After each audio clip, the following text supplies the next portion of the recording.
আসসালামু আলাইকুম বন্ধুরা, আমরা তো ডেয়ারি খামার করি। ডেয়ারি খামার করে এখন গোখাদ্যের দামের কারণে সবাই বলছে লস। আসলে যেভাবে গোখাদ্যের দাম ঊর্ধ্বগতি, সেই হারে কিন্তু আমাদের ডেয়ারি খামার থেকে যে প্রোডাক্টগুলো হয় তার দাম ঊর্ধ্বগতি না। ডেয়ারি খামার থেকে যে জিনিসগুলো উৎপাদন হয় সেটার দাম ফিক্সড, কিন্তু গোখাদ্যের দাম ঊর্ধ্বগতি। তা এখন কিভাবে আমরা এই ডেয়ারি খামার করে ভালো করব, বা কিভাবে আমাদের এই ঊর্ধ্বগতি খাদ্যের মূল্যের ভিতর থেকে আমরা টিকে থাকবো, তার জন্য আমাদের রেজা ভাই আছেন। রেজা ভাই, আপনার খামারে কি পরিমাণে গরু আছে? আমার গরু আছে 8টা। কি পরিমাণে দুধ হয়? দুধ আমি 40 কেজি 45 কেজি দহন করছি। সব তো আর আমি দহন করতে পারতাছি না, কারণ আমাদের প্রেগনেন্ট আছে কিছু গরু। তো এই যে আপনি দুধ থেকে বাই প্রোডাক্ট কি কি পণ্য করছেন? আমি সর্বপ্রথম হঠাৎ করে চিন্তা করলাম যে আমি একটা দই করি। তো দইটা আমি যাতে বাচ্চারা, বিশেষ করে যারা আইসক্রিম পছন্দ করে, তাদের জন্য চিন্তা করলাম যে আমি এটা একটু লিকুইড করে আমি এটা এই পাইপের ভিতরে আমি দইটাকেই দিয়ে তখন আমি পাইপ আইসক্রিম করব। তো সর্বপ্রথম আমি এই পাইপটা আমি তৈরি করি। তখন দেখান এই পাইপটা, এটা হচ্ছে আপনার, এটা পুরোটাই দই এবং চিনি, মানে এটার মধ্যে কোনো রকম কেমিক্যাল, তারপর কিছু যে ব্যবহার করে মানুষ, আমরা যেটা জানি যে আইসক্রিমের মধ্যে সেগ্রেন দিতে হয়, তারপর ঘন চিনি, আরো অনেক সময় যেগুলো খাদ্যের জন্য না সেগুলো ব্যবহার করা হয়। আলহামদুলিল্লাহ আমি চেষ্টা করছি, আলহামদুলিল্লাহ আমিও চেষ্টাতে সফল, যেটা আমার এলাকা এবং আশেপাশে যারা নাকি খাচ্ছে, আজকে অনেকদিন যাবত আমি ব্যবসাটা করতেছি। তার পাশাপাশি এখন আমি মাঠা তৈরি করছি এই রমজানের মধ্যে। আলহামদুলিল্লাহ ভালো সাড়া পেয়েছি, কারণ আমি মানে যখন চিন্তা করছি আমি 40 50 60 70 80 কেজি আমি সেল করব, যখনই যেটা মনে করছি তখনই সেল ওইভাবে হয়েছে আমার, এবং আমার এলাকা প্রচুর সাড়া পাইছি আমি। কারণ হচ্ছে আমি যেটা তৈরি করি সেটা সবাই দেখতেছে যে আমার দুধ আসতেছে, দুধ থেকে আমি জাল দিচ্ছি, এবং জালটা কি পরিমাণ দিচ্ছি, কি পরিমাণ আমি এটার মধ্যে কি ব্যবহার করতেছি। আলহামদুলিল্লাহ আমি কোনো রংও ব্যবহার করতেছি না। আমি যে মাঠাটা তৈরি করতেছি, বিশেষ করে আমার মাঠাটা এখন আমি মনে করি যে আমি আজকে ওই প্রথম, আমি কখনো মেলাতে আসিনি, তো আজকে আসার পর আমি দেখতেছি আমার মাঠা শেষ হয়ে গেছে।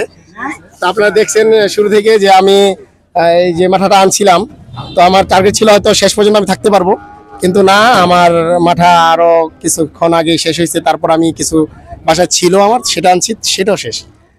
তো যারা খেয়েছে তারা আলহামদুলিল্লাহ খুব ভালো প্রশংসা করেছে।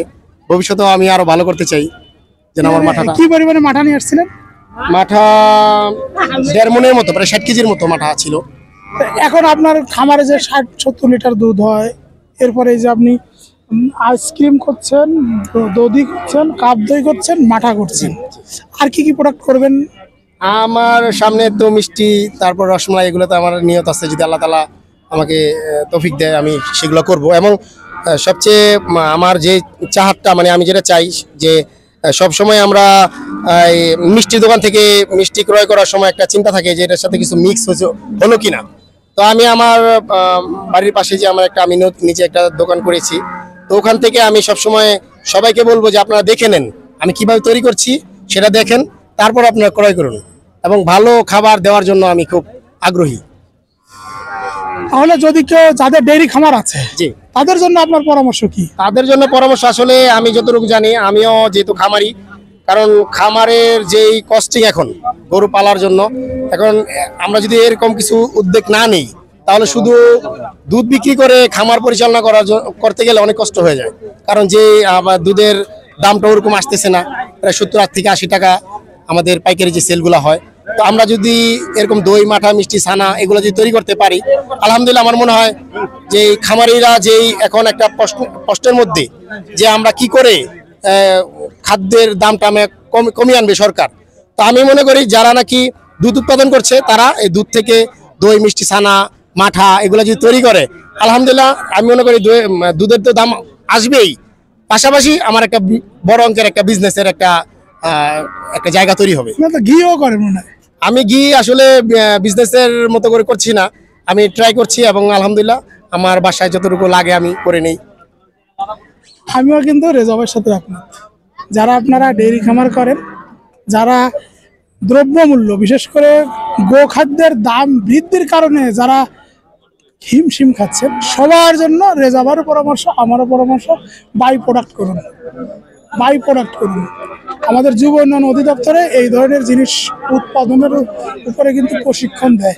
প্রতিটা জেলাতে আছে যুব উন্নয়ন অধিদপ্তর, প্রতিটা উপজেলাতেও আছে। জেলা শহরে যান, যে যুব উন্নয়ন অধিদপ্তরে যান, গেলে সেখান থেকে প্রশিক্ষণ নিন। প্রশিক্ষণ নিয়ে আপনারা দুধ থেকে বাই প্রোডাক্ট শুরু করুন, তাহলে ইনশাল্লাহ আপনার খামারটা দিনে দিনে আরো অনেক বড় হবে।